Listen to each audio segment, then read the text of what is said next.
안녕하세요. 여러분의 궁금증을 시원하게 해결해드리는 배효진 세무사입니다.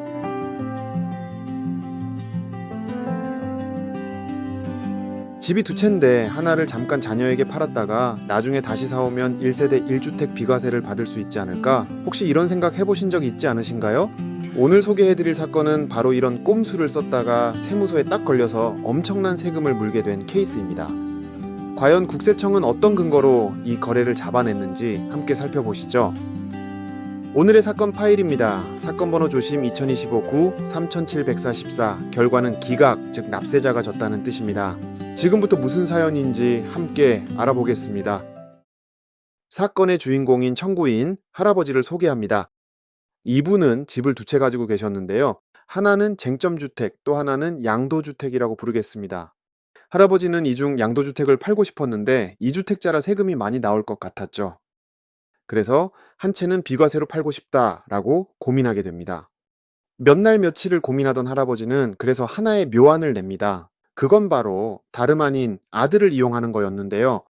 2020년 4월 21일 가지고 있던 집 중 하나인 쟁점주택을 아들에게 팝니다. 매매계약서를 쓰고 돈도 주고받은 것처럼 꾸몄죠. 서류상으로 이제 할아버지는 집이 한 채만 남게 된 겁니다. 아들에게 집을 넘긴 지 약 2달 뒤인 2020년 6월 중순, 이제 할아버지는 원래 팔고 싶었던 양도주택을 팝니다. 그리고 세무서에는 당당하게 저는 집이 한 채밖에 없으니 비과세입니다 라고 신고하죠.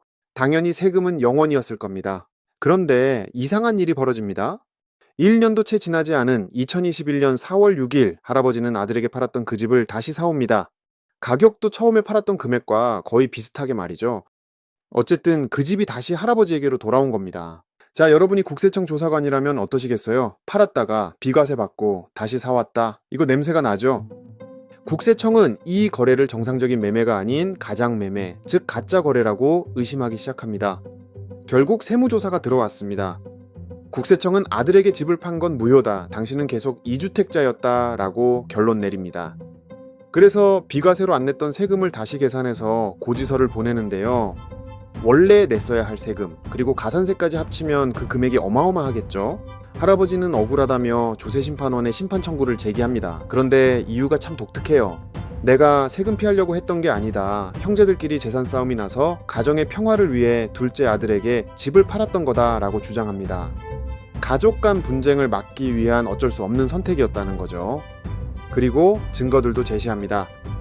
봐라, 시세대로 계약서 썼고 아들이 나한테 매매 대금도 통장으로 보냈다. 취득세랑 재산세도 아들이 다 냈다. 우리는 서류상 법적으로 완벽하다. 언뜻 보면 할아버지 말이 맞는 것 같기도 하죠. 하지만 심판원은 속지 않았습니다. 결정적인 허점들이 드러나기 시작했거든요.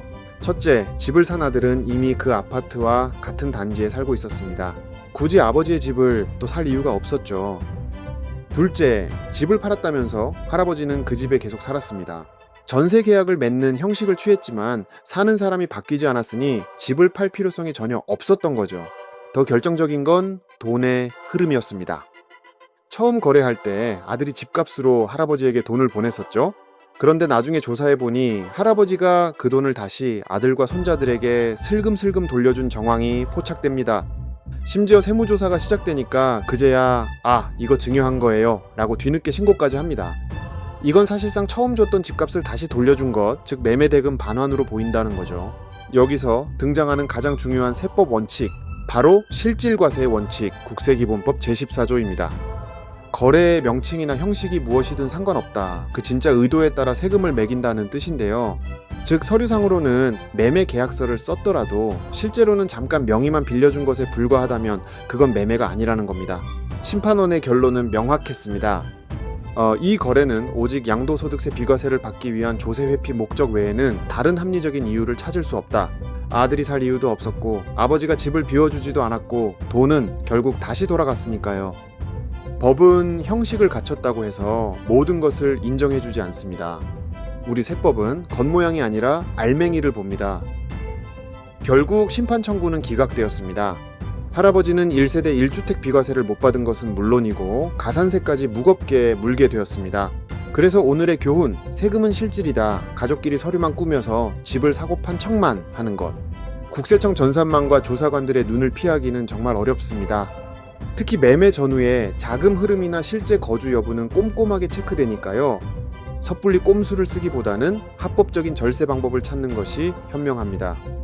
오늘 이야기가 유익하셨다면 구독과 좋아요 부탁드리고요. 저는 다음 시간에 더 쉽고 명쾌한 세금 이야기로 돌아오겠습니다.